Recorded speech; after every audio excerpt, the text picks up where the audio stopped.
ഇന്ന് നമുക്ക് Q&A കേട്ടോ ചെയ്യാനുള്ളത്. ഞാൻ മുന്നേ ഒരു റീൽ ഇട്ടിട്ടുണ്ടായിരുന്നു. അപ്പോൾ അതിന് കുറച്ചധികം കമൻറ്റ്സ് വന്നിട്ടുണ്ട്. അപ്പോൾ അതൊക്കെ ക്ലിയർ ആക്കിയിട്ടുള്ളൊരു വീഡിയോ നമുക്കിതിൽ ചെയ്യാം. ഇതിൻ്റെ ക്ലിപ്പ് നോക്കണ്ട, ഞാൻ റാൻഡം ആയിട്ടുള്ള കുറച്ച് ക്ലിപ്സ് ആഡ് ചെയ്തതാണ്. നിങ്ങൾ കണ്ട ക്ലിപ്പ് തന്നെ ആയിരിക്കും. ഫസ്റ്റ് ഞാൻ എന്നെ പറ്റിയിട്ട് പറയാം. എൻ്റെ വീട് വരുന്നത് പുന്നത്തലയാണ്. മലപ്പുറം ജില്ലയിലെ പുന്നത്തല എന്ന് പറഞ്ഞിട്ടുള്ളൊരു സ്ഥലത്താണ് എൻ്റെ വീട് വരുന്നത്. പിന്നെയാണെന്നുണ്ടെങ്കിൽ ഫാഷൻ ഡിസൈനിങ്ങുമായി ബന്ധപ്പെട്ടുള്ള ഒരു കോഴ്സിന് ഞാൻ പോയിട്ടില്ല. ഞാൻ അങ്ങനെ പഠിച്ചതല്ല. ഇനി നമുക്ക് ക്വസ്റ്റ്യനിലോട്ടൊക്കെ പോവാം. ഇതിൽ റിപ്പീറ്റ് ആയിട്ട് കുറേ ക്വസ്റ്റ്യൻസ് വന്നിട്ടുണ്ട്. അപ്പോൾ ഞാൻ അതൊക്കെ പറയാട്ടോ. ഇതിൽ ഒരുപാട് പേര് സ്റ്റിച്ചിങ് ചാർജിനെ കുറിച്ചിട്ട് ചോദിച്ചിട്ടുണ്ട്. അപ്പോൾ അതിൻ്റെ വീഡിയോ ഒക്കെ ഞാൻ ഓൾറെഡി ഇട്ടതാണ്. അപ്പോൾ അത് കാണാത്തവരാണെന്നുണ്ടെങ്കിൽ ഒന്ന് കണ്ടു നോക്കുക. ഡിസ്ക്രിപ്ഷനിൽ ഞാൻ ലിങ്ക് കൊടുക്കാം. അതിൽ ഫസ്റ്റ് തന്നെ ഒരുപാട് പേര് ചോദിച്ചത് എൻ്റെ മെഷീനെ പറ്റിയിട്ടാണ്. എൻ്റെ മെഷീൻ വരുന്നത് ഉഷ ജനത്തിൻ്റെ വണ്ടർ സ്റ്റിച്ച് പ്ലസ് ആണ്. ഞാൻ സ്കാലപ്പ് അങ്ങനത്തെ കാര്യങ്ങളൊക്കെ ഫുട്ടൊക്കെ മാറ്റി കൊടുത്തുള്ള സ്റ്റിച്ചസ് കാര്യങ്ങളൊക്കെ ഇതിലാണ് ചെയ്യുന്നത്. നോർമൽ സ്റ്റിച്ച് മാത്രം ഞാൻ നോർമൽ മെഷീനിലാണ് ചെയ്യുന്നത്. ഇതിലാണെന്നുണ്ടെങ്കിൽ കുറേ സ്റ്റിച്ച് ഉണ്ട് കേട്ടോ. ബട്ടൺസും കാര്യങ്ങളൊക്കെ വെക്കാൻ വേണ്ടി പറ്റും. ഞാൻ ഇത്രയും ഓർഡേഴ്സൊക്കെ ഇതിൽ തന്നെയാണ് സ്റ്റിച്ച് ചെയ്യണത്. ഇതിപ്പോൾ ഞാനൊരു 1 year ഒക്കെ ആകുമ്പോൾ എടുത്തിട്ട് ഇതുവരെ എനിക്ക് പ്രശ്നങ്ങളൊന്നും വന്നിട്ട് ഓയിലൊക്കെ കൊടുത്തിട്ട് കറക്റ്റ് മെയിൻറ്റെയിൻ ചെയ്താൽ മതി. എനിക്കിതിന് 19,000 ആണ് ആയത്. പക്ഷേ ഓൺലൈനിലൊക്കെ നോക്കുമ്പോൾ ഒരുപാട് റേറ്റ് കുറഞ്ഞിട്ട് കാണുന്നുണ്ട്. ഒരാൾ ചോദിച്ചാൽ കണ്ട് ഓൺലൈനിൽ നിന്ന് ഓർഡർ ചെയ്യാൻ വേണ്ടി പറ്റുമെന്ന്. ഓൺലൈനായിട്ട് ഓർഡർ ചെയ്യണതിന് കുഴപ്പമൊന്നുമില്ല എന്നാണ് എനിക്ക് തോന്നുന്നത്. എൻ്റെ അറിവിൽ കുറേ ആൾക്കാർ ഓൺലൈനായിട്ട് ചെയ്യുന്നുണ്ട്. പക്ഷേ അതിൽ റേറ്റ് കുറവാണ്. നമ്മൾ ഇവിടെ നിന്നൊക്കെ ഷോപ്പിൽ നിന്ന് വാങ്ങണതിന് അപേക്ഷിച്ചിട്ട് റിവ്യൂ കാര്യങ്ങളൊക്കെ നോക്കിയിട്ട് ഓർഡർ ചെയ്യുക കേട്ടോ. ഷോപ്പിലൊക്കെ ആണെന്നുണ്ടെങ്കിൽ പവർ മെഷീനൊക്കെ വാങ്ങുന്നതാണ് നല്ലത്. ഇതൊരു വീട്ടിൽ യൂസിന് അങ്ങനത്തേനൊക്കെ പറ്റും. പിന്നെ ഇങ്ങനെ ഒരു കമൻറ്റ് ഉണ്ടായിരുന്നു, നമുക്ക് വീഡിയോ എടുക്കുന്ന സെറ്റപ്പ് ഒന്ന് കാണിക്കണേ എങ്ങനെ ചെയ്യണമെന്നുള്ളത് ഞാൻ കാണിച്ചു തരാം. ഈ ഒരു ട്രൈപോഡിൻ്റെ ലിങ്ക് ഞാനിവിടെ ടാഗ് ചെയ്ത് കൊടുക്കുക. നല്ല യൂസ്ഫുൾ ആയിട്ടുള്ള നല്ല ഹൈറ്റിലൊക്കെ കിട്ടും കേട്ടോ. ഇതേപോലെ സ്റ്റിച്ചിങ്ങിൻ്റെ ഒക്കെ വീഡിയോ എടുക്കുന്നവരാണെന്നുണ്ടെങ്കിൽ അല്ലെങ്കിൽ കുക്കിങ്ങിൻ്റെ ഏത് വീഡിയോ എടുക്കുന്നവരാണെന്നുണ്ടെങ്കിലും ഇത് നല്ല യൂസ്ഫുൾ ആയിരിക്കും. ഈ ഒരു വീഡിയോയിൽ കാണുന്നില്ലേ, ഞാൻ ഏകദേശം ഇതേപോലെ തന്നെ കേട്ടോ വീഡിയോ എടുക്കുന്നത്. നമ്മൾ ഒന്ന് കട്ട് ചെയ്യും, പിന്നെ ഫോണിലേക്ക് നോക്കും, പിന്നെയും കട്ട് ചെയ്യും, ഫോണിലേക്ക് നോക്കും, മാർക്ക് ചെയ്യും, ഫോണിലേക്ക് നോക്കും, അങ്ങനെയൊക്കെയാണ്. കാരണം റെക്കോർഡ് ആവുണ്ടോ എന്ന് കാണണ്ടേ. ചിലപ്പോൾ റെക്കോർഡൊന്നും ആയിട്ടുണ്ടാവില്ല. പിന്നെ അത് കഴിഞ്ഞാൽ ഒക്കെ കൂടെ വാരി പെറുക്കിയിട്ട് റൂമിലേക്ക് പോവും. പിന്നെ അടുത്തത് റൂമിലായിരിക്കും പരിപാടി. നമുക്ക് ഏത് ക്യാമറ ആംഗിളിലാണോ വേണ്ടത് അത് ഇതേപോലെ വെച്ചതിന് ശേഷം നമ്മളോട് ഇരുന്ന് സ്റ്റിച്ച് ചെയ്യുക. എന്നിട്ട് നീച്ച് നോക്കുക റെക്കോർഡ് ആയിക്കണമെന്ന്. ആയിട്ടില്ലെങ്കിൽ പിന്നെ ഇരുന്നിട്ട് പിന്നെയും റെക്കോർഡ് ചെയ്യുക. ഇതേപോലെയാണ് ഞാൻ എല്ലാ വീഡിയോയും ചെയ്യുന്നത്. നല്ല ബുദ്ധിമുട്ടാണ്. സ്റ്റിച്ചിങ് പഠിപ്പിക്കുന്നുണ്ടോ ചോദിച്ചിട്ടുണ്ടായിരുന്നു. ഞാനും ഇപ്പോൾ പഠിക്കണുള്ളൂ. മീൻസ് കോഴ്സൊന്നും എടുത്തിട്ടില്ല. ഞാൻ ഓരോന്നോരോന്ന് ഡ്രസ്സ് സ്റ്റിച്ച് ചെയ്തിട്ട് ഓരോന്നോരോന്ന് എനിക്ക് റെഡി ആയി വരുന്നേ ഉള്ളൂ. പിന്നെ എനിക്കിത് ഞാൻ കോഴ്സ് എടുത്ത് പഠിക്കാത്തതുകൊണ്ട് എനിക്ക് എങ്ങനെയാണ് ഇത് പറഞ്ഞു തരാമെന്നും അറിയില്ല. ഞാൻ ചെയ്യുന്നതൊന്നും കറക്റ്റാണോ എന്നും എനിക്കറിയില്ല. അതുകൊണ്ട് ചിലപ്പോൾ ഞാൻ ചെയ്യുന്നത് തെറ്റായ രീതിയിലായിരിക്കാം. പക്ഷേ ഞാനത് ഒരാൾക്ക് പറഞ്ഞു തരുമ്പോൾ തെറ്റ് പഠിപ്പിക്കുകയാണല്ലോ. അപ്പോൾ അങ്ങനെ ഒരു കോൺഫിഡൻസ് ഒരാൾക്ക് പറഞ്ഞു കൊടുത്ത് പഠിപ്പിക്കാനുള്ളൊരു കോൺഫിഡൻസ് എനിക്കില്ല. പിന്നെ ഞാൻ എങ്ങനെയാണ് ഇത്ര പെർഫെക്റ്റ് ആയിട്ട് സ്റ്റിച്ച് ചെയ്യാൻ പഠിച്ചതെന്ന് ചോദിച്ചിട്ടുണ്ടായിരുന്നു. അത് എക്സ്പീരിയൻസ് കൊണ്ടാണ് കേട്ടോ. നമ്മൾ ഓരോരോ വർക്ക് ചെയ്യണതിനനുസരിച്ചിട്ട് നമുക്കിങ്ങനെ മെച്ചപ്പെട്ടുകൊണ്ട് വരും. ഒരു വർക്ക് ചെയ്യുമ്പോൾ നമുക്ക് മനസ്സിലാവും എന്തൊക്കെയാണ് കുഴപ്പം, എന്തൊക്കെയാണ് നീറ്റ് ആവാൻ എന്തൊക്കെ ചെയ്യേണ്ടതെന്ന്. എനിക്ക് നഷ്ടമായാലും കുഴപ്പമില്ല, എനിക്ക് നീറ്റ് ആവണ വരെ ഞാൻ ക്ലോത്ത് എടുത്ത് അടിക്കും. എനിക്കത് കൊടുക്കുമ്പോൾ ഒരു സമാധാനം വേണമല്ലോ. അതുകൊണ്ട് ഒരു ഡ്രസ്സ് നമ്മൾ ഫസ്റ്റായിട്ട് ചെയ്യുന്ന ഒരു ഡ്രസ്സാണെന്നുണ്ടെങ്കിൽ അല്ലെങ്കിൽ ഫസ്റ്റായിട്ട് നമ്മളൊരു മോഡൽ കാണിച്ചു തന്നിട്ട് ഫസ്റ്റായിട്ട് ചെയ്യണം, ആ മോഡൽ നമ്മൾ ഫസ്റ്റായിട്ടാണ് ചെയ്യണമെന്നുണ്ടെങ്കിൽ നമുക്കത് നമ്മൾ ഫസ്റ്റ് അടിക്കുമ്പോൾ നമുക്ക് വേണമെങ്കിൽ ചിലപ്പോൾ അത് കറക്റ്റായിട്ട് വരില്ലായിരിക്കും. അപ്പോൾ ഞാനത് നീറ്റ് ആവണ വരെ ഞാൻ അടിക്കും. ഈ ഒരു ഡ്രസ്സ് കണ്ടിരുന്നു ഞാൻ ഇപ്പോൾ ഒരു വീഡിയോയിൽ ബാക്ക്ഗ്രൗണ്ടിൽ കാണിക്കുന്നത്. ഈ ഡ്രസ്സ് ഞാൻ ടോപ്പ് ഒരു വട്ടം ചെയ്ത് കഴിഞ്ഞിട്ട് എനിക്കൊരു സമാധാനമില്ലായിട്ട് ഞാൻ വീണ്ടും അയച്ച് വീണ്ടും പുതിയത് ക്ലോത്ത് എടുത്തിട്ട് ചെയ്തതാണ്. അപ്പോൾ അങ്ങനെ നമ്മൾ ഓരോന്നോരോന്ന് ചെയ്ത് വരുമ്പോൾ നമുക്കതിന് എക്സ്പീരിയൻസ് ആവും. നമുക്ക് എന്തൊക്കെ ചെയ്താലാണ് നീറ്റ് ആവുക എന്ന് നമുക്ക് മനസ്സിലാവും. അപ്പോഴും ഞാൻ പെർഫെക്റ്റ് ആയിട്ട് വരുന്നേ ഉള്ളൂ കേട്ടോ. പിന്നെ പുതിയ മോഡൽ കാണുമ്പോൾ എങ്ങനെയാണ് അത് സ്റ്റിച്ച് ആക്കാൻ അറിയണതെന്ന് കുറച്ച് ആൾക്കാർ ചോദിച്ചിട്ടുണ്ടായിരുന്നു. അതെങ്ങനെയാണെന്ന് ചോദിച്ചാൽ എനിക്കറിയില്ല. എനിക്ക് അത് എങ്ങനെ പറഞ്ഞു തരേണ്ടതെന്ന് എനിക്കറിയില്ല. എനിക്കൊരു മോഡൽ കണ്ടിട്ടുണ്ടെങ്കിൽ അത് എങ്ങനെ, ഞാൻ പഠിച്ചിട്ടൊന്നുമില്ല, എന്നാലും ഒരു മോഡൽ കണ്ടു കഴിഞ്ഞാൽ എങ്ങനെ അത് കട്ടിങ് വരിക എന്ന് എനിക്ക് ഏകദേശം ഒരു ഐഡിയ ഉണ്ട്. അതെന്താണെന്നറിയില്ല. ഇതിങ്ങനെ ഇക്കാരം കട്ടിങ് വരിക എന്ന് എനിക്ക് മനസ്സിലാവാറുണ്ട്. ഞാൻ ആ ഒരു രീതിയിലാണ് കട്ട് ചെയ്യാറ്. പക്ഷേ ചിലപ്പം ഇതിൻ്റെ പ്രൊഫഷണൽ വശം നോക്കുമ്പോൾ അങ്ങനെ ആയിരിക്കില്ല ചെയ്യേണ്ടി വരിക. പക്ഷേ എനിക്ക് എങ്ങനെയാണോ അത് കട്ടിങ് ചെയ്യാൻ തോന്നുന്നത് ആ ഒരു രീതിയിൽ കട്ട് ചെയ്തെടുക്കും. ഞാൻ ഇതിൻ്റെ ഓവർലോക്ക് മെഷീനെ പറ്റി പറയാം. ഇത് കുറേ ആൾക്കാർ ചോദിച്ചിട്ടുള്ളതാണ് Q&Aയിലും അല്ലാതെയും ഒക്കെ ആയിട്ട്. ഇതെൻ്റെ ഒരു സ്റ്റിച്ച് ചെയ്യുന്ന റിലേറ്റീവ് എനിക്ക് തന്നാട്ടോ. അവർ 6 വർഷം മുന്നേ യൂസ് ചെയ്തതാണ്. ഒരു ഗൾഫിൽ നിന്ന് അങ്ങോ കൂടുന്നതാണ്. അപ്പോൾ ഇതിൻ്റെ ലിങ്കും കാര്യങ്ങളൊന്നുമില്ല. ഈ ഒരു മെഷീൻ ഇവിടെ കിട്ടാനുമില്ല. അത് അന്വേഷിച്ചിട്ടുണ്ടായിരുന്നു വേറെ ഒരാൾക്ക് വേണ്ടിയിട്ട്. അപ്പോൾ ഇതിവിടെ കിട്ടാനുമില്ല. ബേബി ലോക്ക് എന്നാണ് ഇതിൻ്റെ കമ്പനീൻ്റെ പേര് കേട്ടോ. പിന്നെ ഞാൻ യൂസ് ചെയ്ത മെഷീനില്ലേ ഉഷേൻ്റെ, അതിൽ നമ്മൾ ഓവർലോക്ക് ചെയ്യാൻ വേണ്ടി പറ്റും. സിഗ്സാഗ് സ്റ്റിച്ച് വെച്ചിട്ട്. അതെങ്ങനെയാണെന്നുള്ളത് ഞാൻ ഡിസ്ക്രിപ്ഷനിൽ കൊടുക്കാം. അത് വെച്ചിട്ട് സ്റ്റിച്ച് ചെയ്യണതും ഇത് വെച്ച് സ്റ്റിച്ച് ചെയ്യണതും രണ്ടും ഡിഫറെൻ്റ് ആണ്. രണ്ടും നല്ല മാറ്റമുണ്ട്. ഈ ഓവർലോക്ക് മെഷീൻ്റെ മാത്രമായിട്ട് ചെയ്യുമ്പോൾ എന്താ ഗുണം എന്ന് വെച്ചാൽ നല്ല ഫിനിഷിങ്ങിൽ കിട്ടും. ഇത് നിങ്ങൾ കാണില്ലേ, അതിൻ്റെ എൻ്റെയൊക്കെ കട്ടായിട്ട് നല്ല ഫിനിഷിങ്ങിൽ തന്നെ കിട്ടും. പക്ഷേ സിഗ്സാഗ് സ്റ്റിച്ച് ആകുമ്പോൾ അതൊരു നോർമൽ ഒരു സ്റ്റിച്ചാണല്ലോ, സ്റ്റിച്ച് വരുമ്പോൾ അതിൻ്റെ ബാക്കി ഭാഗമൊക്കെ നമ്മൾ കട്ട് ചെയ്യണം. അങ്ങനത്തെ ചെറിയൊരു ഇംപെർഫെക്ഷൻസ് ഉണ്ടാവും. പിന്നെ അടുത്തത്, ഞാൻ കോഴ്സ് ഒന്നും പഠിച്ചിട്ടുണ്ടായിരുന്നില്ല എന്ന് പറഞ്ഞല്ലോ. അപ്പോൾ എങ്ങനെയാണ് എനിക്ക് സ്റ്റിച്ചിങ്ങിൻ്റെ ഒരു ഐഡിയ കിട്ടിയതെന്ന് വെച്ചാൽ യൂട്യൂബിൽ നോക്കിയിട്ട് തന്നെയാണ്. അതിൽ ഏത് ചാനൽസൊക്കെ ചോക്കിയിട്ടുണ്ടെന്ന് ചോദിച്ചിട്ടുണ്ടായിരുന്നു.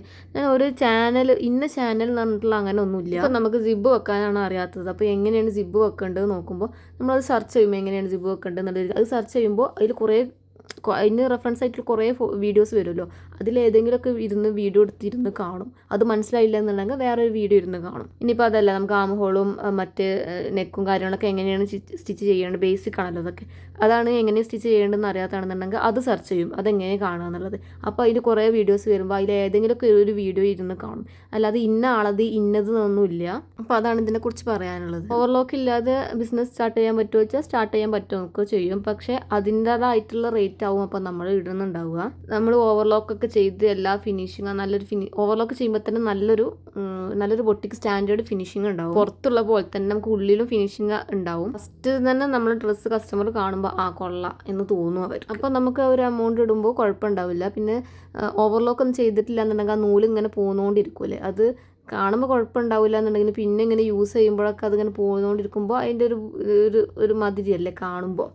അതുകൊണ്ടാണ് ഞാൻ ഓവർലോക്ക് മെഷീൻ യൂസ് ചെയ്യൽ തുടങ്ങിയത് കേട്ടോ. പിന്നെ കസ്റ്റമർ നമുക്ക് പൈസ തരുമ്പോൾ അത് ഓൽക്കൊരു വർത്താണെന്ന് തോന്നണ്ടേ. അല്ലാന്നുണ്ടെങ്കിൽ ഞാൻ യൂസ് ചെയ്യുന്ന ഫാഷൻ മേക്കറിൽ നമുക്ക് സിക്സാക് സ്റ്റിച്ച് വെച്ചിട്ടൊക്കെ ലോക്ക് ചെയ്യാൻ വേണ്ടി പറ്റും. അതിലാണെന്നുണ്ടെങ്കിൽ കുഴപ്പമൊന്നുമില്ല. പിന്നെ നജ്ല മോൾ എന്ന് പറഞ്ഞിട്ടുള്ള ഒരു കുട്ടി ഇതേപോലെ ഒരു കമൻറ്റ് ഇട്ടിട്ടുണ്ടായിരുന്നു. ഇത് ഒരുപാടുണ്ട് കേട്ടോ, എനിക്ക് ഇതിൽ കൊള്ളിക്കാൻ പറ്റണില്ല സ്ക്രീൻഷോട്ട് എടുക്കുമ്പോൾ. അവർ പറയുന്ന പോലെ തന്നെ കുറേ ആൾക്കാർ എനിക്ക് മെസ്സേജ് അയക്കുന്നുണ്ട്, കമൻറ്റ് ഇടുന്നുണ്ട്. എൻ്റെ വീഡിയോ കാണുമ്പോൾ അവർക്കൊരു പോസിറ്റീവാണ്, ഇങ്ങനെ നിർത്തി വെച്ചവരൊക്കെ അത് പിന്നെയും റീസ്റ്റാർട്ട് ചെയ്തു എന്നൊക്കെ. അതൊക്കെ കേൾക്കുമ്പോൾ ഭയങ്കര സന്തോഷമുണ്ട് കേട്ടോ. ഞാൻ അങ്ങനെ പ്രചോദനം തരാൻ വേണ്ടിയിട്ട് മാത്രം ഞാൻ എന്തെങ്കിലും പറയുന്നുണ്ടോ അല്ലെങ്കിൽ ഞാൻ എന്തെങ്കിലും ചെയ്യുന്നുണ്ടോ എന്ന് എനിക്കറിയില്ല. എന്നാലും ഞാൻ എന്തെങ്കിലും പറയുന്നതുകൊണ്ട് ബാക്കിയുള്ളവർക്ക് അതൊരു ഉപകാരം ആവുന്നുണ്ടെന്ന് കേൾക്കുമ്പോൾ തന്നെ ഭയങ്കര സന്തോഷമാണ്. ഇനി നമുക്ക് ഇവർ കുറച്ചധികം ക്വസ്റ്റ്യൻസ് ഇട്ടിട്ടുണ്ട്, നമുക്ക് അതൊക്കെ ഒന്ന് നോക്കാം. ഇതിൽ അവർ പറയുന്ന കുറേ ക്വസ്റ്റ്യൻസ് എനിക്ക് റിലേറ്റ് ചെയ്യാൻ പറ്റുന്നതാണ്. നമ്മളിതേപോലത്തെ ബിഗിനേഴ്സിനാണെന്നുണ്ടെങ്കിലും അത് റിലേറ്റ് ഒന്നെങ്കിൽ എക്സ്പീരിയൻസ് ചെയ്ത ആൾക്കാരൊക്കെ ആയിരിക്കും. എന്തായാലും ഞാൻ അതൊക്കെ പറയാം. ഈ ഒരു ക്വസ്റ്റ്യൻ കണ്ടപ്പോഴാണ് എനിക്കിതിന് റിപ്ലൈ കൊടുക്കണം എന്ന് തോന്നിയത്. ഇത് ഒരുപാട് പേർക്ക് റിലേറ്റ് ചെയ്യാൻ വേണ്ടി പറ്റിയിട്ടുള്ളതായിരിക്കും. ഫസ്റ്റ് ഞാൻ പറയട്ടെ, ഞാനും അത്ര ബോൾഡ് ആയിട്ടുള്ള ആളൊന്നുമല്ല. എൻ്റെ ഫാമിലിൻ്റെ ഇടയിൽ എന്ന് പറഞ്ഞിട്ടുണ്ടെങ്കിൽ ഫസ്റ്റ് ഞാൻ അത്ര സപ്പോർട്ട് കിട്ടി വന്ന ആളല്ല. ഇതൊക്കെ ഞാൻ എൻ്റെ സ്വന്തം ഇഷ്ടത്തിൽ ഞാൻ തന്നെ മുൻകൈയിട്ട് തുടങ്ങിയ കാര്യങ്ങളാണ്. ഈ മൊബൈലുമായി ബന്ധപ്പെട്ട ഒട്ടുമിക്ക കാര്യങ്ങളും ഇൻസ്റ്റാഗ്രാം അങ്ങനത്തെ ഒട്ടുമിക്ക കാര്യങ്ങളും എനിക്ക് A to Z കാര്യങ്ങൾ അറിയാമെന്നാണ് ഞാൻ വിശ്വസിക്കുന്നത്. അപ്പോൾ അതിലാണല്ലോ ഇപ്പോൾ നമ്മളിതെല്ലാം കാര്യങ്ങളും തുടങ്ങിയിട്ടുള്ളത്. എനിക്ക് ഫാമിലിയിൽ നിന്ന് അത്ര കുഴപ്പമൊന്നും ഫാമിലിയിൽ നിന്ന് ഉണ്ടായില്ല. പക്ഷേ ഫ്രണ്ട്സിൻ്റെ ഇടയിൽ നാട്ടുകാരുടെ ഇടയിലൊക്കെ ആണെന്നുണ്ടെങ്കിൽ അവരൊക്കെ അവർ പറയണത് നമ്മൾ കേൾക്കൂല, പക്ഷേ നമ്മളറിയും. അത് പല സാഹചര്യങ്ങളിലും ഞാനത് അറിഞ്ഞിട്ടുണ്ട്. പണ്ടത്തെ കാര്യമാണ്, ഇപ്പോഴത്തെ അല്ല. ഇപ്പം ഞാനൊന്ന് ഓക്കെ ആയിട്ട് വരുന്നുണ്ടെന്ന് കാണുമ്പോൾ എല്ലാവരും ഉണ്ട്. അതിപ്പോൾ സ്വാഭാവികം, അത് അങ്ങനെ തന്നെയാണല്ലോ. പിന്നെ ഞാൻ ഭയങ്കര ഇൻട്രോവേർട്ടായിട്ടുള്ള ഒരാളാണ്. എന്തെങ്കിലും ഒന്ന് പറഞ്ഞിട്ടുണ്ടെങ്കിൽ അത് എനിക്ക് ഈ കുട്ടി പറഞ്ഞ പോലെ തന്നെ എനിക്ക് പെട്ടെന്ന് ഫീൽ ആവുന്ന ഒരാളാണ്. വീട്ടുകാരുടെ ഇടയിൽ നിന്നും എനിക്ക് അങ്ങനത്തെ ഒരു പ്രശ്നങ്ങളൊന്നും വന്നിട്ടില്ല. പിന്നെ ഞാനിങ്ങനെ നാട്ടുകാരെന്താ വിചാരിക്കുക, അവരെന്താ വിചാരിക്കുക, ഞാനിങ്ങനെ ഓൺ വോയിസ് ഇട്ടുണ്ടെങ്കിൽ ഇവരെന്താ വിചാരിക്കുക എന്നുള്ള അങ്ങനെ ചിന്തിക്കുന്ന ഒരു പേഴ്സണാണ്. അപ്പോൾ എൻ്റെ കോളേജൊക്കെ, ഞാൻ ഡിഗ്രിയാണ് പഠിച്ചിട്ടുള്ളത്. എൻ്റെ കോളേജൊക്കെ ഒന്ന് കഴിഞ്ഞ് ഞാൻ വീട്ടിലിരിക്കണ ടൈമിലാണ് ഞാൻ ഈ യൂട്യൂബ് സ്റ്റാർട്ട് ചെയ്തത്. ഞാൻ ഓൺ വോയിസ് ചെയ്യാൻ സ്റ്റാർട്ട് ചെയ്തത്. എന്താ വെച്ചാൽ നമ്മൾ വേറെ ആരും കാണുന്നില്ല. നമ്മൾ കോളേജിൽ പോവുകയാണെന്നുണ്ടെങ്കിൽ നമ്മൾ ഫ്രണ്ട്സിനെ കാണുന്നതാണ്. അപ്പോൾ ഒരു കളിയാക്കൽ അതൊക്കെ ഉണ്ടാവും, കളിയാക്കും, അവരങ്ങനെ പറയും ഇങ്ങനെ പറയും ഒക്കെ ഉണ്ടാവും. നമുക്കത് കേൾക്കുമ്പോൾ സങ്കടമാണെന്നുണ്ടെങ്കിൽ നമ്മൾ അവരെ മുന്നിലൊന്നും കാണിക്കൂല. പിന്നെ അപ്പോഴുള്ള ഒരു ഇതെന്താണെന്ന് വെച്ചാൽ അവർ കളിയായിക്കോട്ടെ, കുഴപ്പമില്ല, അവർക്ക് അവരെ സ്കൂൾ ഫീസാണെന്നുണ്ടെങ്കിലും കോളേജിലത്തെ ഫീസാണെന്നുണ്ടെങ്കിലും അവരെ വീട്ടുകാരുടെ അടുത്ത് നിന്ന് ചോദിച്ചിട്ട് വേണം വാങ്ങാൻ വേണ്ടിയിട്ട്. ഇനി അതല്ല, കോളേജിലൊരു പരിപാടി ഉണ്ടെങ്കിൽ പോലും അവർക്ക് അവരുടെ വീട്ടുകാർ ഇപ്പം തന്നില്ല, ഇമ്മ തന്നില്ല എന്ന് പറയാം. പക്ഷേ എനിക്കങ്ങനല്ല. എനിക്കെല്ലാത്തിനും ഞാനാണ് ചെയ്യണത്. എനിക്ക് ആരും ഇവർ തന്നില്ല അവർ തന്നില്ല പറയേണ്ട ആവശ്യമില്ല. നമുക്ക് സ്വന്തമായിട്ടൊരു ഏണിങ്സ് ഉണ്ടായതുകൊണ്ട് തന്നെ നമ്മളെ കയ്യിൽ പൈസ ഉണ്ട്. ഞാൻ പറഞ്ഞല്ലോ ഞാൻ അത്ര ബോൾഡ് അല്ലാന്ന്. അപ്പോൾ നെഗറ്റീവ് കമൻസ് അങ്ങനത്തെ കാര്യങ്ങളൊന്നും എനിക്കിതിൽ വന്നിട്ടില്ല. പക്ഷേ കസ്റ്റമേഴ്സിൻ്റെ അടുത്ത് നിന്നുണ്ടാകുന്ന ബാഡ് എക്സ്പീരിയൻസ് ഒക്കെ ഞാൻ ഇടയ്ക്ക് പറഞ്ഞിട്ട് വീഡിയോസ് ഇടലുണ്ട്. അതൊക്കെ വരുമ്പോൾ നമ്മളൊന്ന് ഡൗൺ, ഇങ്ങനെ ഫസ്റ്റൊക്കെ എനിക്ക് ഭയങ്കര വിഷമമായിരിക്കും. പിന്നെ കാര്യങ്ങളൊക്കെ നിർത്തി പോയാലോ എന്നൊക്കെ തോന്നും. പക്ഷേ ഇപ്പോൾ എനിക്ക് എക്സ്പീരിയൻസ് ആയിട്ട് അത് എങ്ങനെ ഡീൽ ചെയ്യുക, അവരെ എങ്ങനെ പറഞ്ഞ് മനസ്സിലാക്കുക, ഇപ്പോൾ അവരുടെ അടുത്തുള്ള മിസ്റ്റേക്ക് ആണെന്നുണ്ടെങ്കിൽ നമുക്കതെങ്ങനെ പറഞ്ഞ് മനസ്സിലാക്കുക എന്നൊക്കെയുള്ള അവരോട് എങ്ങനെ പറഞ്ഞ് മനസ്സിലാക്കുക എന്നൊരു ഐഡിയ എനിക്കുണ്ട്. ഇതേപോലെ എന്തെങ്കിലുമൊക്കെ ഒരു ബാഡ് എക്സ്പീരിയൻസോ എന്തെങ്കിലുമൊക്കെ ഉണ്ടെന്നുണ്ടെങ്കിൽ എനിക്കൊരാളോട് പറയാനില്ല. ആൾക്കാരില്ലാഞ്ഞിട്ടല്ല, പക്ഷേ നമുക്കത് മനസ്സിലാവുന്ന ഒരാൾ പറയാൻ വേണമല്ലോ. അങ്ങനത്തെ ഒരാളില്ല. അതുകൊണ്ട് തന്നെ ഒക്കെ ഞാൻ ഒറ്റയ്ക്ക് തന്നെയാണ് എല്ലാം ഡീൽ ചെയ്തത്. പണ്ട് ഞാനൊരു ഡിപ്പെൻഡിങ് പേഴ്സൺ ആയിരുന്നു, എനിക്ക് ഒരാൾ വേണമായിരുന്നു. പക്ഷേ ഇപ്പം അങ്ങനെ ഒന്നുമില്ല. ഇപ്പം എനിക്ക് ഒറ്റയ്ക്ക് എല്ലാതും ചെയ്യാനാണ് എനിക്കിഷ്ടം. അതാണ് നല്ലതും. അപ്പോൾ ആ കുട്ടീനോട് പറയാനുള്ളത് പറയുന്നവർ പറയട്ടെ. ഇതിപ്പോൾ നമ്മളിപ്പോൾ ഒന്നും അല്ലാത്തതാവുമ്പോൾ അവർ പലതും പറയും. നമ്മളൊന്ന് സക്സസ് ആയിട്ട് വരുമ്പോൾ ഈ പറഞ്ഞവരൊക്കെ കൂടെ ഉണ്ടാവും. അതിലേറ്റവും വലിയ ഉദാഹരണമാണ് ഞാൻ. അതെന്താണെന്നൊന്നും ഞാൻ ഇവിടെ പറയുന്നില്ല. എന്തായാലും നമ്മൾ എടുക്കുന്ന ഹാർഡ് വർക്കിൽ ഒരു ദിവസം നമുക്ക് അതിനെന്തായാലും ഒരു ഫലം കിട്ടും, എന്തായാലും ഒരു റിസൾട്ട് ഉണ്ടാവും. നമ്മൾ ഫസ്റ്റ് കുറച്ചൊന്ന് നമ്മൾ പറ്റുന്ന മാക്സിമം ചെയ്ത് കഴിഞ്ഞിട്ട് ഒന്നും ആവുന്നില്ല എന്ന് തോന്നിയിട്ട് അവിടെ നിന്ന് സ്റ്റോപ്പ് ചെയ്ത് പോയിട്ടുണ്ടെങ്കിൽ പിന്നെ ഒന്നും ചെയ്തിട്ട് കാര്യമില്ല. അങ്ങനെ സ്റ്റോപ്പ് ചെയ്ത് പോവാതെ നമ്മൾ മാക്സിമം ചെയ്തുകൊണ്ടിരിക്കുക. എപ്പോഴെങ്കിലും എന്തെങ്കിലുമൊക്കെ ഒന്ന് സക്സസ് ആവും. എനിക്കൊരു സ്റ്റാർട്ടിങ് കിട്ടാൻ ഭയങ്കര പണിയാണ്. എന്തെങ്കിലും ചെയ്ത് തുടങ്ങാൻ ഭയങ്കര പണി. തുടങ്ങിക്കഴിഞ്ഞാൽ പിന്നെ അതെങ്ങനെ കൊണ്ടുപോകേണ്ടത് എനിക്കറിയാം. പക്ഷേ ഫസ്റ്റ് സ്റ്റാർട്ട് ചെയ്യാനുള്ള കോൺഫിഡൻസ് എനിക്ക് തീരെ ഇല്ല. ഫസ്റ്റ് ഇന്നൊരാൾ സപ്പോർട്ട് ചെയ്തിട്ടുണ്ടായിരുന്നു, ഇപ്പോഴും സപ്പോർട്ട് ചെയ്യുന്നുണ്ട്. ആ ആൾ പറഞ്ഞിട്ടാണ് ഞാൻ ഈ ഒരു യൂട്യൂബ് ചാനൽ തുടങ്ങിയത് പോലും കേട്ടോ. പിന്നെ ഞാൻ ടൈം എങ്ങനെ മാനേജ് ചെയ്യുമെന്ന് വെച്ചിട്ടുണ്ടെങ്കിൽ ഞാൻ മുന്നേ ഒരു ഷോർട്ട് വീഡിയോ ഇട്ടിട്ടുണ്ടായിരുന്നു. ഞാൻ വീട്ടിലെ പണികളൊന്ന് ചെറുതായിട്ടൊന്ന് ഒതുക്കിയതിൻ്റെ ശേഷം അടിച്ചൊരു തുടക്കം. ഞാൻ അടിച്ചൊരു തുടക്കുമ്പോഴത്തേനും ഉമ്മ വീട്ടിലത്തെ ഫുഡും കാര്യങ്ങളൊക്കെ ഉണ്ടാക്കിയിട്ടുണ്ടാവും. പിന്നെ ഞാൻ അടിച്ചൊരു തുടച്ച് അങ്ങനെ പോയപ്പോൾ അടുക്കള കാര്യങ്ങളൊക്കെ നേരാക്കി. അങ്ങനെയാണ് ഞാൻ ചെയ്യാറ്. അത് ഡെയിലി അങ്ങനെ തന്നെയാണ് കേട്ടോ. ഞാൻ അടിച്ചൊരു തുറക്കുന്നതിന് മുന്നേ ഫുഡിന് എന്തെങ്കിലും കാര്യങ്ങൾ പച്ചക്കറി കാര്യങ്ങൾ എന്തെങ്കിലും മുറിച്ച് കൊടുക്കാനുണ്ടെങ്കിൽ അതൊക്കെ മുറിച്ചിട്ട് വരും. ഉമ്മക്ക് ഫുഡ് ഉണ്ടാക്കിയാൽ മതി. അങ്ങനെ ഒന്ന് ഒതുക്കിയതിന് ശേഷമാണ് ബാക്കി കാര്യങ്ങൾ ചെയ്യുന്നത്. കുട്ടികളും മക്കളൊന്നും ഇല്ല, അതുകൊണ്ട് വലിയ കുഴപ്പമില്ല. ഞാൻ ആ ഷോർട്ട് വീഡിയോ ഇട്ടപ്പോൾ കുട്ടികളുള്ള ആൾക്കാർക്ക് തോന്നുന്നത് കുറച്ചുകൂടി ബുദ്ധിമുട്ടാണ് കാര്യങ്ങളൊക്കെ ഒന്ന് ചെയ്യാൻ വേണ്ടിയിട്ട്. ഞാൻ എൻ്റെ വീട്ടിലാണെന്നുണ്ടെങ്കിൽ ഞാൻ ഇതിലൊന്നും നോക്കൂല കേട്ടോ. ഞാൻ നേരെ സ്റ്റിച്ചിങ്ങാണ് സ്റ്റാർട്ട് ചെയ്യുക. പിന്നെ സ്റ്റാർട്ട് ചെയ്തത് പഴയ മെറ്റീരിയൽ വെച്ചിട്ടല്ല, ഞാൻ പുതിയ ക്ലോത്ത് എടുക്കുകയാണ് കേട്ടോ ചെയ്തിട്ടുണ്ടായിരുന്നത്. ക്രേപ്പിൽ പ്രിൻറ്റ് വരുന്ന മെറ്റീരിയലാണ് എടുത്തത്. അതാണ് ഏറ്റവും റേറ്റ് കുറഞ്ഞിട്ടുള്ള പ്രിൻറ്റഡ് മെറ്റീരിയൽ. 60 മീറ്ററിന് വന്നിട്ടുള്ളത്. അപ്പോൾ അതൊരു 4 മീറ്റർ വാങ്ങിയിട്ട് ഞാൻ ഒരു ഡ്രസ്സ് സ്റ്റിച്ച് ചെയ്യുക അങ്ങനെയൊക്കെയാണ് ചെയ്തിട്ടുണ്ടായിരുന്നത്. ഫസ്റ്റ് നമ്മൾ ബൾക്കായിട്ട് മെറ്റീരിയൽ ഇറക്കിയിട്ട് നഷ്ടം സംഭവിക്കണേക്കാട്ടി എത്രയോ ഭേദമല്ല ഇങ്ങനെ. ഇതാകുമ്പോൾ നമുക്കിങ്ങനെ സ്റ്റിച്ച് അടിച്ചിട്ട് ഇടാലോ. അങ്ങനെയാണ് ഞാൻ ഇത് തുടങ്ങിയിട്ടുണ്ടായിരുന്നത് കേട്ടോ. ഓൺലൈനിൽ നിന്നല്ല വാങ്ങിയത്, ഞാൻ പരാഗിൽ നിന്നാണ് വാങ്ങിയത്. നിങ്ങൾ ഇങ്ങനെ സ്റ്റാർട്ട് ചെയ്യാൻ ഉദ്ദേശിക്കുന്നവരാണെന്നുണ്ടെങ്കിൽ ഓൺലൈനിൽ നിന്ന് വാങ്ങിയാൽ മതിയോ. അതാണ് ഏറ്റവും റേറ്റ് കുറഞ്ഞിട്ട് നമുക്ക് വീട്ടിലെത്തും ചെയ്യുമല്ലോ. അതിൽ ഏതെങ്കിലുമൊക്കെ മെറ്റീരിയൽ വെച്ച് സ്റ്റിച്ച് ചെയ്താലും മതിയല്ലോ, നമുക്കൊരു മോഡലിന് വേണ്ടിയിട്ടല്ലേ. ഇനി അടുത്തത്, എനിക്ക് ഫസ്റ്റ് സാലറി കിട്ടിയത് എല്ലാവരും പോലെ തന്നെ നമ്മൾ ചെയ്ത ഒരു ഹാർഡ് വർക്കിൻ്റെ റിസൾട്ട് ആണല്ലോ അവർ തരുന്ന ഒരു എമൗണ്ട്. എല്ലാവരും പോലെ തന്നെ എനിക്ക് അത്രയും പ്രൗഡായിട്ടുള്ള ഒരു മൊമെൻ്റ് ആയിരുന്നു എനിക്ക് ഫസ്റ്റ് പേയ്മെൻറ്റ് കിട്ടിയിട്ട്. പിന്നെ ഞാനത് സേവ് ചെയ്യാൻ നിന്നിട്ടില്ല. ഒന്നാമത് ഞാൻ ഫിനാൻഷ്യലി അത്ര സ്റ്റേബിൾ ആയിട്ടുള്ളൊരു വീട്ടിൽ നിന്നല്ല വരുന്നത്. എനിക്ക് ഒരുപാട് EMIs കാര്യങ്ങളൊക്കെ ഉണ്ട്. അപ്പോൾ ഞാൻ ഉണ്ടാക്കുന്ന എമൗണ്ട് അങ്ങനെ പോവും. എന്നാലും കുഴപ്പമില്ല, അൽഹംദുലില്ലാ അതെങ്കിലും തീരുന്നുണ്ടല്ലോ. എനിക്ക് സേവ് ചെയ്യാൻ ആഗ്രഹമുണ്ട്, പക്ഷെ സേവ് ചെയ്യാൻ ഇല്ലാത്തതുകൊണ്ടാണ് കേട്ടോ. മീൻസ് എനിക്ക് നിങ്ങൾ വിചാരിക്കുന്നതിനെക്കാട്ടും കൂടുതൽ കാര്യങ്ങളുണ്ട്. ഈ കാണുന്നതൊന്നുമല്ല ഞാനിപ്പോൾ ഈ പോസിറ്റീവായിട്ട് പരത്തുന്ന ആളല്ല ഞാൻ റിയൽ ലൈഫിൽ. എൻ്റെ വീഡിയോ കാണുമ്പോൾ എല്ലാവർക്കും പോസിറ്റീവായിട്ട് തോന്നുന്നുണ്ടെന്നുണ്ടെങ്കിൽ എനിക്ക് എന്തെങ്കിലും ഒരു ബാഡ് എക്സ്പീരിയൻസ് വന്നാൽ ഒരു മൂലക്കിരുന്ന് മോങ്ങുന്ന ആളാണ് ഞാൻ. അപ്പോൾ നിങ്ങൾക്ക് ഇങ്ങനെ ബാധ്യതയും കാര്യങ്ങളൊന്നും ഇല്ലാത്ത ആളാണെന്നുണ്ടെങ്കിൽ നിങ്ങൾക്ക് കിട്ടുന്ന ഒരു എമൗണ്ടിൽ നിന്ന് ഒരു 10% എങ്കിലും നിങ്ങൾ സേവിങ്സിലേക്ക് മാറ്റി വെക്കാൻ വേണ്ടി നോക്കുക കേട്ടോ. എനിക്കത് ഇപ്പോഴും റീഗ്രറ്റ് ചെയ്യുന്ന കാര്യമാണ്, പക്ഷെ എന്ത് ചെയ്യാനാ. പിന്നെ ഈ ഒരു ക്വസ്റ്റ്യൻ്റെ ആൻസർ അധികം ആൾക്കാരുടെ അടുത്ത് നോർമൽ മെഷീൻ ആയിരിക്കും ഉണ്ടാവുക. ഞാൻ നോർമൽ മെഷീനിലാണ് സ്റ്റാർട്ട് ചെയ്തിട്ടുള്ളത്. ഇപ്പോൾ ഒരു 1 ഇയർ ആവുന്നുള്ളൂ. 1 ഇയർ ആയിട്ടില്ല, 1 ഇയർ ആവുന്നുള്ളൂ ഞാൻ ഈ ഒരു ഉഷാജനത്തിൻ്റെ വണ്ടർ സ്റ്റിച്ച് പ്ലസ് എടുത്തിട്ട്. അതുവരെ ഞാൻ നോർമൽ മെഷീനിലാണ് സ്റ്റിച്ച് ചെയ്തിട്ടുണ്ടായിരുന്നത്. ഇപ്പോൾ ഈ കാണുന്ന ടോപ്പില്ലേ, ഇതാണ് എനിക്ക് ഏറ്റവും വൈറലായിട്ടുള്ള ഫസ്റ്റത്തെ വൈറലായിട്ടുള്ളത്. ഇതിലൂടെയാണ് ഞാൻ കയറിപ്പോയത്. അപ്പോൾ ഈ ഒരു ഡ്രസ്സൊക്കെ സ്റ്റിച്ച് ചെയ്തിട്ടുള്ളത് ഞാൻ നോർമൽ മെഷീനിലാണ്. അതിൽ പിന്നെ കൂടുതലായിട്ടൊന്നുമില്ല, എല്ലാം നോർമൽ സ്റ്റിച്ചാലോ. പിന്നെ വരുന്നത് നമുക്ക് ഇതേപോലെ ഫ്രോക്കും കാര്യങ്ങളൊക്കെ വരുമ്പോൾ അല്ലെങ്കിൽ സിബ്ബ് വെക്കാനൊക്കെ വരുമ്പോൾ ഞാൻ പുറത്തോട്ട് കൊടുക്കും. അങ്ങനെ ഓർഡേഴ്സ് കൂടി വന്ന് എങ്ങനെ പുറത്തോട്ട് കൊടുക്കണത് കൂടി എനിക്കൊരു ഇൻസിഡൻറ്റ് ഉണ്ടായി, ഒരു ബാഡ് എക്സ്പീരിയൻസ് ഉണ്ടായി. അപ്പോൾ അതുകൊണ്ടാണ് ഞാൻ ഒരു മെഷീൻ എടുത്തിട്ട് അതെന്താണെന്നൊക്കെ ഞാനൊരു ഷോർട്ട് വീഡിയോ ഇട്ടിട്ടുണ്ടായി. നിങ്ങളൊക്കെ എൻ്റെ വീഡിയോ കാണുന്നവരാണെന്നുണ്ടെങ്കിൽ അത് കണ്ടിട്ടുണ്ടാവും എന്ന് വിചാരിക്കണേ. ഇല്ലാന്നുണ്ടെങ്കിൽ ഞാൻ എൻ്റെ ഡിസ്ക്രിപ്ഷനിൽ കൊടുക്കാം. അപ്പോൾ അങ്ങനെയാണ് ഞാൻ ഇങ്ങനെ ഒരു മെഷീൻ എടുത്താൽ കൊള്ളാമെന്ന് തോന്നിയത്. അങ്ങനെ എടുത്തതാണ് കേട്ടോ. സ്റ്റാർട്ടിങ് ആണെന്നുണ്ടെങ്കിൽ നിങ്ങൾ നോർമൽ മെഷീൻ തന്നെ തുടങ്ങിയാൽ മതി, അതിലൊന്നും ഒരു പ്രശ്നമില്ല. പിന്നെ ഇങ്ങനെ ഓർഡേഴ്സ് നിങ്ങൾക്ക് വന്ന് തുടങ്ങുമ്പോൾ നിങ്ങൾക്ക് തന്നെ തോന്നും ഇതേപോലെ റോൾ ഹെമ്മിങ് ചെയ്യാനാണെങ്കിലും സിബ്ബ് വെക്കാനാണെന്നുണ്ടെങ്കിലൊക്കെ സ്വന്തമായിട്ട് ചെയ്താൽ കൊള്ളാൻ തോന്നുമ്പോൾ നിങ്ങളൊരു മെഷീൻ എടുത്തോളി. ഈ ഒരു ഫാഷൻ മേക്കർ എടുത്തോളി. പിന്നെ ഇതിനുള്ള ഉത്തരമൊക്കെ ഞാൻ മുന്നേ പറഞ്ഞതിൽ നിങ്ങൾക്ക് മനസ്സിലായിട്ടുണ്ടാവും എന്ന് വിചാരിക്കണേ. ഈ മറ്റുള്ളവർ എന്ത് വിചാരിക്കും എന്നുള്ളൊരു അങ്ങനെ ചിന്തിക്കുന്ന ഒരു പേഴ്സൺ തന്നെ, ഞാൻ മുന്നേ പറഞ്ഞ പോലെ അങ്ങനെ ചിന്തിക്കുന്ന ഒരു പേഴ്സൺ തന്നെയാണ് ഞാനും. അത് ഇപ്പോഴും അങ്ങനെ തന്നെയാണ് കേട്ടോ, അത് മാറിയിട്ടൊന്നുമില്ല, ഇപ്പോഴും അതേപോലെ തന്നെയാണ്. മറ്റുള്ളവർ എന്തോ പറഞ്ഞോട്ടോ, അതൊന്നും പ്രശ്നമില്ല. ഇനി മറ്റുള്ളവർ പറയുന്നുണ്ടെങ്കിൽ തന്നെ നമ്മളെ മുഖത്ത് നോക്കി പറയില്ലല്ലോ. ഇനി മുഖത്ത് നോക്കി പറയണമെന്നുണ്ടെങ്കിൽ അപ്പോൾ ഒന്നും നിങ്ങൾ തിരിച്ചൊന്നും പറയാൻ നിൽക്കരുത്. നമുക്ക് അവർക്കൊക്കെ നമ്മൾ പ്രവൃത്തിയിലൂടെ കാണിച്ചു കൊടുക്കണം. നമ്മൾ ചെയ്യുന്ന കാര്യത്തിന് ഫോക്കസ് കൊടുത്തിട്ട് അത് എങ്ങനെയെങ്കിലുമൊക്കെ നിങ്ങൾ സക്സസ് ആക്കി എടുക്കുക. അപ്പോൾ ഈ പറയുന്ന ആൾക്കാരൊന്നും ഉണ്ടാവില്ല, എല്ലാവരും സപ്പോർട്ടിനുണ്ടാവും. അതെനിക്ക് എപ്പോഴും ഫീൽ ചെയ്യുന്നതാണ്. പണ്ട് പറഞ്ഞ ആൾക്കാരൊക്കെ ഇപ്പോൾ എൻ്റെ യൂട്യൂബ് ചാനൽ കണ്ടിട്ട് വരും, ഇത് ഈയാണോ ഇത് അങ്ങനെയൊക്കെ പറഞ്ഞിട്ട് കുറേ ആൾക്കാരെ വോയിസും കാര്യങ്ങളൊക്കെ എൻ്റെ അടുത്തുണ്ട്. ഞാനൊന്നും കേൾപ്പിക്കുന്നില്ല. ഒന്നേ പറയണ്ട, ഒരാൾ പറയണതൊന്നും കേൾക്കണ്ട. നിങ്ങൾക്ക് എന്താണോ തോന്നുന്നത് അത് ചെയ്ത് മുന്നോട്ട് പോവുക. ആൾക്കാരൊക്കെ അപ്പുറത്തും ഇപ്പുറത്തൊക്കെ പറയാനുണ്ടാവും, നമുക്കതൊന്നും കേൾക്കാത്ത പോലെ പോവാം. അല്ലേ നല്ലേ? എന്തിനാ വെറുതെ നമ്മളെ സമാധാനം കളയണത്? അപ്പോൾ ഈ ഒരു ക്വസ്റ്റ്യൻസ് ഒക്കെ ഒരാൾ ചോദിച്ചതാണ് കേട്ടോ. ഇത് ഒരുപാട് ക്വസ്റ്റ്യൻസ് ആയി, അയാൾ സോറിയൊക്കെ പറഞ്ഞിട്ടുണ്ട്. പക്ഷെ കുഴപ്പമൊന്നുമില്ല. എന്താ വെച്ചാൽ ഇതൊക്കെ ഒരുപാട് പേര് അറിയാൻ ആഗ്രഹിക്കുന്ന കാര്യമാണ്. അപ്പോൾ ഇത് ഒരാൾ പറഞ്ഞതാണെന്നുണ്ടെങ്കിലും ഒരുപാട് പേര് പറഞ്ഞതാണ്, അങ്ങനെ ഒന്നുമില്ല. ഇതൊക്കെ ബിഗിനേഴ്സിന് എല്ലാവർക്കും ഉണ്ടാവുന്ന ഡൗട്ടാണ്.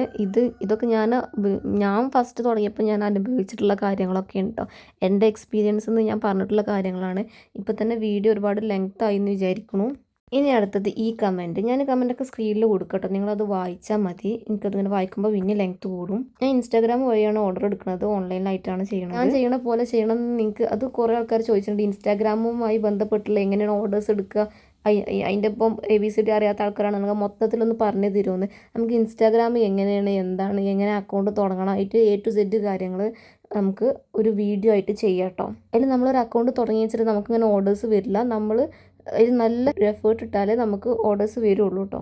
നല്ല ക്ഷമയും വേണം. ഓർഡേഴ്സ് വരുന്നില്ല എന്ന് വെച്ചിട്ട് പകുതി വെച്ച് നിർത്തി പോകാനൊന്നും പറ്റില്ല, അപ്പോൾ പിന്നെ സക്സസ് ആവില്ല. ഇപ്പോൾ ഈ ഒരു കമൻറ്റ് നോക്കുമ്പോൾ അവർ വീട്ടിൽ നിന്ന് ചെയ്യുന്ന ഒരാളാണ്. അപ്പോൾ വലിയ ഡിഫറൻസും കാര്യങ്ങളൊന്നുമില്ല. വീട്ടിൽ നിന്ന് ചെയ്യുന്ന ഒരാളാണെന്നുണ്ടെങ്കിൽ ആ സ്റ്റിച്ചിങ് ചാർജിൽക്ക് നമ്മൾ ക്ലോത്തിൻ്റെ എമൗണ്ടും നമുക്ക് ക്ലോത്ത് വാങ്ങാൻ പോണ എക്സ്പെൻസും ഷിപ്പിംഗ് ചാർജും പിന്നെന്താ അതൊക്കെ കൂട്ടിയിട്ട് ഒരു എമൗണ്ട് അവരോട് പറയാം. അപ്പോൾ തന്നെ നല്ല സംഖ്യ ആവും. എന്നാലും നമ്മളൊരു കസ്റ്റമൈസ് ചെയ്യിക്കുമ്പോൾ അവരുടെ ഡിസൈനും അവരുടെ മോഡലിനും അവരുടെ കളറിനൊക്കെ അനുസരിച്ചിട്ടാണല്ലോ നമ്മൾ ക്ലോത്ത് എടുക്കുന്നത്.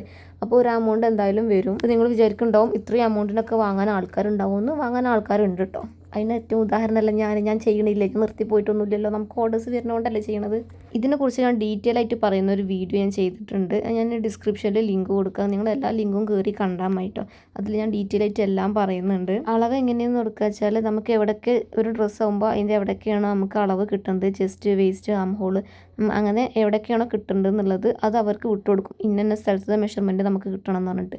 അപ്പോൾ അവരവിടെ നിന്ന് മെഷർമെൻറ്റ് എടുത്തിട്ട് നമുക്ക് അയച്ചു തരണം. ഇനി മെഷർമെൻറ്റ് ചിലവർ എടുക്കാൻ അറിയാത്തവരാണെന്നുണ്ടെങ്കിൽ ടൈലറിങ് ഷോപ്പിൽ നിന്ന് പോയിട്ട് മെഷർമെൻറ്റ് എടുക്കും. ഇനിയിപ്പോൾ അതിനും അവർക്ക് വയ്ക്കാത്ത ആൾക്കാരാണെന്നുണ്ടെങ്കിൽ അവരെ സൈസ് പറഞ്ഞൊരു M, S, L എന്നൊക്കെ അല്ലേ, അപ്പം നമ്മളൊരു സ്റ്റാൻഡേർഡ് മെഷർമെൻറ്റിൽ സ്റ്റിച്ച് ചെയ്യും. ഞാൻ എപ്പോഴും പറയാറ് അവരോട് ബോഡിയിൽ നിന്ന് കറക്റ്റ് മെഷർമെൻറ്റ് എടുത്ത് അയച്ചു തരാനാണ്. അപ്പോഴാണ് നമുക്ക് കറക്റ്റ് ഫിറ്റിൽ കിട്ടുക. പിന്നെ ഈ ഒരു കമൻറ്റ് കണ്ടില്ലേ, ഞാൻ കട്ടിങ് ആൻഡ് സ്റ്റിച്ചിങ് വീഡിയോ ഇടുമ്പോൾ കുട്ടികളെ ഫ്രോക്കിൻ്റെ ഒക്കെ വീഡിയോ ഇടുമ്പോൾ 5 വയസ്സായ കുട്ടീൻ്റെ മെഷർമെൻറ്റ്, 6 വയസ്സായ കുട്ടീൻ്റെ മെഷർമെൻറ്റ് അങ്ങനെയൊക്കെ ചോദിക്കാറുണ്ട്, എത്ര ആയിരിക്കും മെഷർമെൻറ്റ് വരുന്നത്. പക്ഷേ ഞാനൊന്ന് പറയട്ടെ, ഞാൻ അങ്ങനെ സ്റ്റാൻഡേർഡ് മെഷർമെൻറ്റിലല്ല ഞാൻ അങ്ങനെ അധികം സ്റ്റാൻഡേർഡ് മെഷർമെൻറ്റ് അല്ല ചെയ്യൽ. ഞാൻ ആകെ 1 or 2 അങ്ങനെ ചെയ്യാറുള്ളൂ. കുട്ടികളുടെയൊക്കെ ആണെന്നുണ്ടെങ്കിൽ ഞാൻ കറക്റ്റ് കസ്റ്റമറോട് കുട്ടികളുടെ ബോഡിയിൽ നിന്ന് മെഷർമെൻറ്റ് എടുത്തിട്ട് തരാനാണ് പറയാറ്. അതുകൊണ്ട് തന്നെ എനിക്ക് 5 വയസ്സായ കുട്ടിക്ക് ഇത്രയാണ് മെഷർമെൻറ്റ് എന്ന് പറയാൻ എനിക്ക് അറിയൂല കേട്ടോ. സ്റ്റിച്ചിങ് മെഷീൻ്റെ ഫീഡ്ബാക്ക് എന്ന് പറഞ്ഞിട്ടുണ്ടെങ്കിൽ ഞാൻ പറഞ്ഞല്ലോ, ഇപ്പോൾ ഒരു വർഷമായിട്ടില്ല ഞാനിത് യൂസ് ചെയ്യണം. ഇതുവരെ എനിക്ക് ഒരു പ്രശ്നം തോന്നിയിട്ടില്ല. ഞാൻ അധികം സ്റ്റിച്ച് ചെയ്യുന്ന ഇതിൽ തന്നെയാണ്. നോർമൽ സ്റ്റിച്ച് മാത്രം നോർമൽ മെഷീനിൽ സ്റ്റിച്ച് ചെയ്യുന്നുള്ളൂ. ബാക്കിയൊക്കെ ഇതിൽ തന്നെയാണ് ഞാൻ സ്റ്റിച്ച് ചെയ്യണത്. എനിക്ക് ഇതുവരെ പ്രശ്നങ്ങളൊന്നും പറ്റിയിട്ടില്ല കേട്ടോ. ഞാനിങ്ങനെ പറയുന്നത് കേട്ടിട്ടുണ്ട് ഇതിലധികം യൂസ് ചെയ്യാൻ പറ്റൂല എന്ന്. പക്ഷേ എനിക്ക് ഇതുവരെ പ്രശ്നം വന്നിട്ടില്ല. ഇനി ചിലപ്പോൾ വരുമോ ഇല്ലയെന്ന് അറിയില്ല. നമുക്ക് ഈ ബിസിനസ്സിനെ കുറിച്ചിട്ട് A to Z കാര്യങ്ങൾ ഇൻസ്റ്റയിലാണല്ലോ ഇപ്പോൾ ഞാൻ തുടങ്ങിയിട്ടുള്ളത്. ഇൻസ്റ്റയിൽ എങ്ങനെ സ്റ്റാർട്ട് ചെയ്യുന്നുള്ള A to Z കാര്യങ്ങൾ പറഞ്ഞിട്ടുള്ള ഒരു വീഡിയോ ചെയ്യാം. അത് ഒരുപാട് പേർക്കുള്ള ഡൗട്ടാണ് തോന്നുന്നുണ്ട്. നമുക്ക് ഇൻസ്റ്റ എങ്ങനെയാണ് ചെയ്യാൻ അറിയാത്ത, എനിക്ക് അധികം കമൻസ് ആയിട്ട് വരുന്നത് ഉമ്മമാരൊക്കെയാണ്. അപ്പോൾ അവർക്ക് അറിയൂല ഇൻസ്റ്റാഗ്രാം എങ്ങനെയാണ് യൂസ് ചെയ്യാമെന്നൊക്കെ. അപ്പം നമുക്ക് അതിൻ്റെ ഒരു ഡീറ്റെയിൽ ആയിട്ടുള്ള ഒരു വീഡിയോ ഇടാട്ടോ. ഞാനിങ്ങനെ ഇടാൻ വിചാരിക്കുന്നുണ്ട്. അങ്ങനെ വേണമെന്നുണ്ടെങ്കിൽ നിങ്ങൾ കമൻറ്റ് ചെയ്യും ഇൻസ്റ്റാഗ്രാമിനെ കുറിച്ചിട്ട്. അങ്ങനെ വേണമെന്നുണ്ടെങ്കിൽ നിങ്ങൾ കമൻറ്റ് ചെയ്താൽ മതി. ക്ലോത്ത് എങ്ങനെ കട്ട് ചെയ്യുന്നത് വെച്ചിട്ടുണ്ടെങ്കിൽ നമുക്ക് ഒരു സൈസ് മീൻസ് എം ആണെന്നുണ്ടെങ്കിൽ അല്ലെങ്കിൽ എം ഉള്ള ആൾക്കുള്ള ക്ലോത്തും എക്സൽ ഉള്ള ആൾക്ക് ക്ലോത്തും വ്യത്യാസം ഉണ്ടാവും. അപ്പോൾ അതിനനുസരിച്ചിട്ട് അത് നോക്കിയിട്ടാണ് അവരോട് മെഷർമെൻറ്റൊക്കെ ചാർട്ടല്ല അവർ മെഷർമെൻറ്റ് വിട്ടതിൻ്റെ ശേഷമായിരിക്കും ഞാൻ ക്ലോത്ത് എടുക്കുക. നമുക്ക് ഇത്രയാണെന്ന് ഏകദേശം ഒരു ഐഡിയ ഉണ്ടാവില്ല. ഞാൻ കറക്റ്റ് ഇത് നോക്കിയിട്ടല്ല എടുക്കുക, ഏകദേശം ഒരു ഐഡിയയിലാണ് ഞാൻ എടുക്കുക. വീഡിയോസൊക്കെ ഇഷ്ടമാണ്, കാണാറുണ്ടെന്നൊക്കെ പറഞ്ഞു. ഒരുപാട് സന്തോഷം. ഇതിൽ ഇങ്ങനെ പിന്നെ തരാമെന്ന് പറഞ്ഞിട്ട് അങ്ങനെ ആരും പറ്റിച്ച് പോയില്ല. കാരണം ഞാൻ ഓൺലൈനിലായിട്ടാണല്ലോ ഓർഡേഴ്സ് എടുക്കുന്നത്. അങ്ങനെ എടുക്കുമ്പോൾ ഓഫ്ലൈനായിട്ട് എടുക്കുമ്പോഴാണ് ഇങ്ങനത്തെ ഒരു പ്രശ്നം വരിക. പിന്നെ തരാമെന്ന് പറഞ്ഞിട്ട് പോവുക. സാധാരണ ഓഫ്ലൈനായിട്ട് എടുക്കുമ്പോൾ നമുക്ക് ക്ലോത്ത് തന്നു കഴിഞ്ഞിട്ട് സ്റ്റിച്ച് ചെയ്തതിൻ്റെ ശേഷമാണല്ലോ ഒരു എമൗണ്ട് ഇട്ട് തരിക. അപ്പോൾ അറിയുന്ന ആൾക്കാരാവും അധികം ഉണ്ടാവുക. അപ്പോൾ പിന്നെ ഒരു പിന്നെ തരാമെന്ന് പറഞ്ഞിട്ടുണ്ടെങ്കിൽ നമ്മൾ ആയിക്കോട്ടെ എന്ന് പറയും, പിന്നെ അത് കിട്ടലും ഉണ്ടാവില്ല. അതായിരിക്കും ഉണ്ടാവാൻ പോണത്. എനിക്ക് അങ്ങനെ ഞാൻ പറഞ്ഞ് കേട്ടിട്ടുണ്ട്. അങ്ങനത്തെ ഈ ഓഫ്ലൈനായിട്ട് എടുക്കുന്ന ആൾക്കാർ എന്നോട് ഇതേപോലെ മെസ്സേജ് അയച്ചിട്ട് പറഞ്ഞിട്ടുണ്ട് അങ്ങനെയൊക്കെ. പിന്നെ അവരോട് എമൗണ്ട് പറയാനുള്ളൊക്കെ ഒരു ബുദ്ധിമുട്ടും കാര്യങ്ങളൊക്കെ. ഞാൻ ഓൺലൈനായിട്ട് ചെയ്യുമ്പോൾ ഏറ്റവും നല്ല കാര്യം അതാണ് കേട്ടോ. നമ്മൾ പറയുന്ന കറക്റ്റ് എമൗണ്ട് കിട്ടും. നമ്മൾ എന്ത് വിചാരിക്കുന്നോ അവരെന്തെങ്കിലും വിചാരിക്കുന്നോ അങ്ങനെയൊന്നും നമുക്ക് ചിന്തിക്കേണ്ട കാര്യമില്ല. നമ്മൾ എത്രയാണോ പറയണ ഒരു എമൗണ്ട് അത് അവർ ഓക്കെ അല്ലെന്നുണ്ടെങ്കിൽ ആൾ പോകും. ഓക്കെ ആണെന്നുണ്ടെങ്കിൽ അവർ ഒരു ഓർഡർ കൺഫേം ചെയ്യും. നമ്മളൊരു അഡ്വാൻസ് ഇട്ടതിന് ശേഷമായിരിക്കും നമ്മൾ ക്ലോത്ത് എടുക്കാൻ വേണ്ടി പോണതും സ്റ്റിച്ചിങ് സ്റ്റാർട്ട് ചെയ്യണതും. നമ്മൾ കൊറിയർ അയക്കണതിൻ്റെ 2 ദിവസം മുന്നേ അവരോട് പറയും. അപ്പോൾ ഒരു ഫുൾ പേയ്മെൻറ്റ് കിട്ടിയതിന് ശേഷം മാത്രമേ നമ്മൾ ഇവിടുന്ന് കൊറിയർ അയക്കുള്ളൂ. അപ്പോൾ നമുക്കങ്ങനെ പൈസ കിട്ടാതെ പോകേണ്ട ഒരു ആവശ്യം അവിടെ വരുന്നില്ല. ഈ ഒരു ക്വസ്റ്റ്യൻ്റെ ആൻസർ ഞാൻ മുന്നേ പറഞ്ഞതാണ് കേട്ടോ. ഓഫ്ലൈനായിട്ട് എടുക്കുമ്പോഴാണെന്നുണ്ടെങ്കിൽ നമുക്ക് അറിയണവരായിരിക്കും. പിന്നെ നമുക്ക് എമൗണ്ട് പറയാനുള്ളൊരു മടി, അതേപോലെ അവർ പിന്നെ തരാമെന്ന് പറയുമ്പോൾ ആയിക്കോട്ടെ എന്ന് പറഞ്ഞിട്ടുള്ള ആ ഒരു ഇത് പിന്നെ തരലുണ്ടാവില്ല. ആ ഒരു കാരണങ്ങൾ കൊണ്ടാണ് ഞാൻ ഓഫ്ലൈനായിട്ട് അധികം എടുക്കാത്തത്. ഓൺലൈനായിട്ട് എടുക്കുമ്പോൾ ആ ഒരു പ്രശ്നം കാര്യങ്ങളൊന്നുമില്ല. ഞാൻ നേരത്തെ പറഞ്ഞതാണ്. പിന്നെ ഹസ്മ ഹൈദർ എന്ന് പറഞ്ഞിട്ടുള്ള ഒരാൾ ഇട്ട കമൻറ്റാണിത്. ഓൺലൈനിലായിട്ട് എങ്ങനെയാണ് അളവ് കിട്ടുക? ഞാൻ നേരത്തെ ഒരു ഇതിൽ പറഞ്ഞു തോന്നുന്നു. നമുക്ക് എവിടെയൊക്കെയാണോ അളവ് വേണ്ടത് അത് അവരോട് പറയും. ഇന്നസ് ചെസ്റ്റ്, വേസ്റ്റ്, ആം ഹോള് ഇങ്ങനത്തെ സ്ഥലത്തെ മെഷർമെൻറ്റൊക്കെ നമുക്ക് വേണമെന്ന്. ഒന്നെങ്കിൽ അവരവിടുന്ന് മെഷർമെൻറ്റ് എടുത്ത് അയച്ചു തരും, അല്ലാന്നുണ്ടെങ്കിൽ അവർ ടൈലറിങ് ഷോപ്പിൽ നിന്ന് മെഷർമെൻറ്റ് എടുത്ത് അയച്ചു തരും. നമ്മൾ ആ ഒരു മെഷർമെൻറ്റ് കറക്റ്റ് മെഷർമെൻറ്റിൽ അയച്ച് നമ്മൾ കുറച്ച് ലൂസ് ഇട്ടിട്ടാണ് ചെയ്യുക. കൂടാതെ നമ്മൾ തയ്യൽ തുമ്പും ഇട്ട് കൊടുക്കും. ഇനിയൊക്കെ അവർക്ക് ടൈറ്റ് ആണെന്നുണ്ടെങ്കിൽ ലൂസാക്കുകയാണെന്നുണ്ടെങ്കിൽ ടൈറ്റിന് നമ്മൾ ഒരു മോഡൽ കണ്ടിട്ടുണ്ടെങ്കിൽ അതിന് എത്ര ക്ലോത്ത് വേണമെന്ന് എങ്ങനെ കാൽക്കുലേറ്റ് ചെയ്യാമെന്ന് ചോദിച്ചിട്ടുണ്ടായിരുന്നു. അതിൻ്റെ വീഡിയോ ഞാൻ സെപ്പറേറ്റ് ആയിട്ട് ചെയ്യുക. നമുക്ക് കുറച്ച് പറയാനുണ്ട്. അപ്പോൾ അതിൻ്റെ വീഡിയോ സെപ്പറേറ്റ് ആയിട്ട് ചെയ്യുക. അതേപോലെ ഇൻസ്റ്റാഗ്രാമിനെ കുറിച്ചിട്ടും സെപ്പറേറ്റ് ആയിട്ട് ചെയ്യുക. അത് വേണമെന്നുണ്ടെങ്കിൽ കമൻറ്റായിട്ട് പറയാം കേട്ടോ. ഈ വീഡിയോ കുറച്ച് ലെങ്ത് ഉണ്ട്. നിങ്ങൾക്ക് ടൈം ഉണ്ടെന്നുണ്ടെങ്കിൽ ഇത് ഫുള്ളായിട്ട് കാണുക. ഏകദേശം എല്ലാ ക്വസ്റ്റ്യൻസിനും ആൻസർ ചെയ്തിരിക്കുന്നതെന്നാണ് എൻ്റെ ഒരു ഇത്. ഇനി എന്തെങ്കിലും ഞാൻ വിട്ടു പോയിട്ടുണ്ടെന്നുണ്ടെങ്കിൽ ഇതിൽ കമൻറ്റ് ചെയ്താൽ മതി. നമുക്ക് അതിൻ്റെ ഒരു ഡീറ്റെയിൽ ആയിട്ട് ഷോർട്ട് വീഡിയോയിൽ ഇങ്ങനെ ഇൻക്ലൂഡ് ചെയ്തിട്ട് പറയാം കേട്ടോ, ഓരോ കമൻറ്റിനും റിയാക്ട് ചെയ്തുകൊണ്ട്. അപ്പോൾ ഇന്നത്തെ വീഡിയോ ഇത്രയുള്ളൂ കേട്ടോ. സബ്സ്ക്രൈബ് ചെയ്യാതെ കാണുന്നവരാണെന്നുണ്ടെങ്കിൽ ഒന്ന് സബ്സ്ക്രൈബും കൂടെ ചെയ്ത് സപ്പോർട്ട് ചെയ്യാം കേട്ടോ.